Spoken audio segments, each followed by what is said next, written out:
নিজের মার পেটের বোন, নিজের মা, একই থলি থেকে আসছে। থলি বুঝলেন তো নাকি? একই মার থলে থেকে আসছে, একই মার পেট থেকে আসা একটা ভাই একটা বোন। ভাইটা বোনকে সম্পদ বুঝায় দেয় না, সম্পদ চাইলেই চোখ গরুর মতো বাঁধে। আমার মায়েরা যা খুশি এখন, হুজুর ভালো করে এখন ভাই কিছু বসে আছে, বসান দেন। বলবো কিছু কথা বলবো। আজকে আমি যে সাবজেক্ট ধরেছি, জীবনে আপনারা আমাকে আর দাওয়াতই দিবেন, কারণ বোনের সম্পত্তি বের হয়ে যাবে, আর দাওয়াত দিবেন আপনারা? রাগ করতেছেন নাকি আপনারা? বোনকে বোনের অধিকার দিয়ে দেন, প্রতিবেশীকে প্রতিবেশীর অধিকার দিয়ে দেন, মাকে মার হক দিয়ে দেন, নিজের ভাইকে ভাইয়ের হক দিয়ে দেন। যার যে প্রাপ্যতা বুঝিয়ে দেন, আল্লাহ আপনাকে জান্নাত বুঝাইয়া দিবেন। আর বুঝায় দিবেন না মেরে খাবেন, হক মারবেন, আল্লাহ আপনাকে জাহান্নামের মধ্যে ঘুতায় ঘুতায় ঢুকাবেন। এই কথাগুলো আমার না আল্লাহ? রাগ যদি করেন আমার উপরে রাগ করে লাভ আছে? রাগ করবেন কার উপরে? আল্লাহর উপরে। দেখেন, আল্লাহর উপর রাগ করা যাবে? হুজুর প্যাসে পড়ে কইছি নাকি? কেমনে যেন কইলাম বুঝি নাই। আল্লাহর উপরে রাগ করে লাভ আমার হবে? আমার লাভ, আমার লস। হক নষ্ট করা যাবে না। কত চালাক ভাই বোনকে সম্পদ দেবে না, কত টেকনিক করে বোন পাবে কোটি টাকার সম্পদ। ভাই চলে যায় বোনের জমিতে লাগানো জমির ধান বেচে, ওমরায় চলে গেল, হজে চলে গেল। হজে যাওয়ার পরে হজ থেকে ফেরার পথে 2 লক্ষ টাকার একটা চেন কিনে আনলো। চেন কিনে এনে বাড়িতে আসার পর বোনকে দাওয়াত দিয়ে বলল, বোন আসো, ওমরা করে আসছি, জমজম পানি আনছি,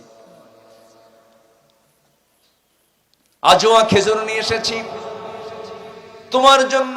কাবার ভিতরে মাতাফে বসে বসে দোয়া করেছি তোমার জন্য, বোন তোমার মেয়েটার জন্য বিয়ে হয়, তোমার ভাইটার জন্য বিয়ে হয়। কি পাম দিচ্ছে দেখেন। এত কথা বলে বোনকে পাশে বসায়া সুন্দর করে মিষ্টি পিঠা সব কিছু খাওয়ায় দিয়া সব শেষ পাশে বসে বড় ভাই বোনের পাশে বসে অথবা ছোট ভাই বোনের পাশে বসে বলে, বোন একটা কথা বলি তোমার জন্য, দেখো পেটে স্বর্ণের চেন নিয়ে আসছে, একটা গলায় পড়ায়া দেই। গলায় পড়ায়া দিয়া কোটি টাকার সম্পদ ভাই দখল করে 2 লক্ষ টাকার চেন গলায় দিয়ে বলে, বোন একটা কথা বলি কি, অংশ নিলে কিন্তু ধ্বংস হয়। কত বড় বাটপা আছে? আস্তে আছে, এগুলো আছে শুনেছি, এখন না।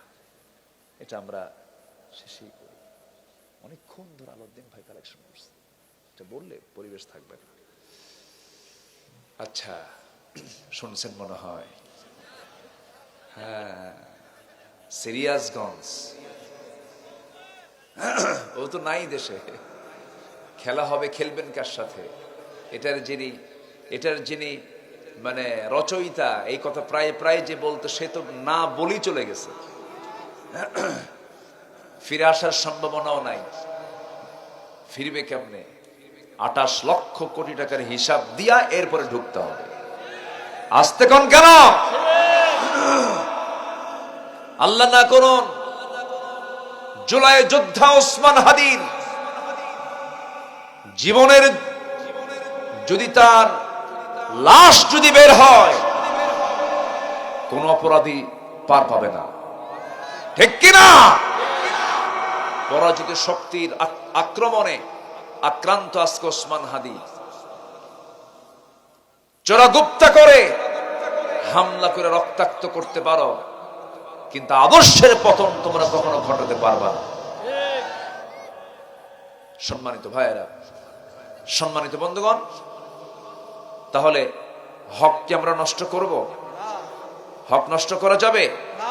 আপনি একটা মানুষকে হত্যা করলেন, তার ছেলে আছে, মেয়ে আছে, বউ আছে, বউটাকে বিধবা, ছেলেটাকে সন্তানকে এতিম, মাকে অসহায় করে একটা লাশ বানায় ফেললা, তোমার জন্য জাহান্নাম।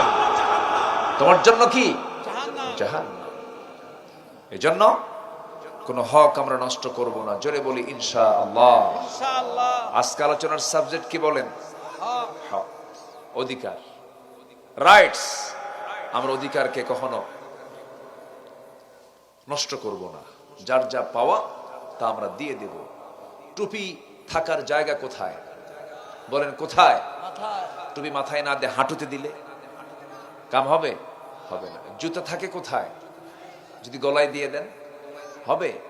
হবে না। যার যেটা দরকার, যেখানে দরকার তার সেখানেই দিয়ে দিতে হবে। এটাই হচ্ছে হক, অধিকার।